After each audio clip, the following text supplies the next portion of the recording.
Well, creativity is one of the most valued and sought-after traits. Yet society, has mixed feelings about creativity. It talks a good game, but deep down, it fears creative people. Let's just say society has a complicated view of creativity. Now, your boss, I'm sure you've been there, implores you to think outside of the box. But does he really mean it? And what exactly is he expecting, think outside the box? Jeez. Think outside the box, Brian, for once. Madison, I need you to think outside the box. And then when you think outside the box and you come up with a pretty cool idea, and then your boss says, well, that's just not the way we do things around here.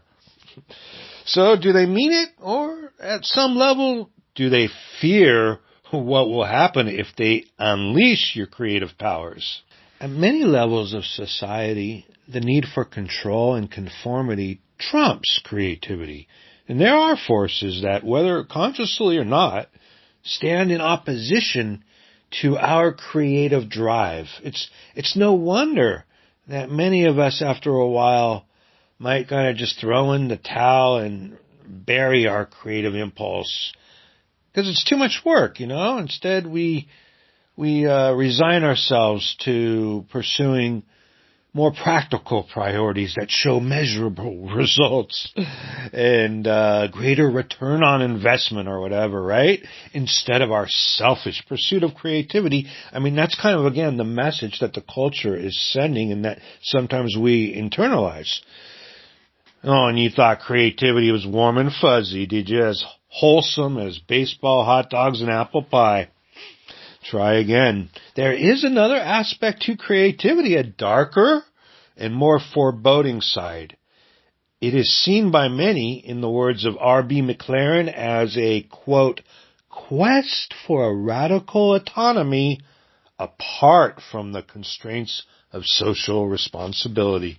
And nowhere is this love-hate relationship with creativity more prevalent and more documented than in our school system.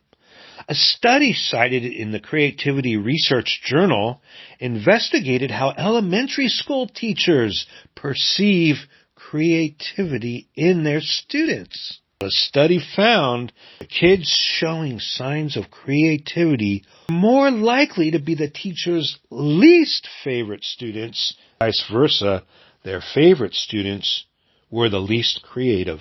In the words of the study's authors, quote, students displaying creative characteristics appear to be unappealing to teachers, end quote. Now, when you're inside the classroom, it might not be so obvious, but when you have more emotional distance and you're looking from the outside in, you see the truth that schools are top-down, highly structured, mass-produced, one-size-fits-all institutions. And they depend on conformity and compliance and coercion of students. That's their lifeblood.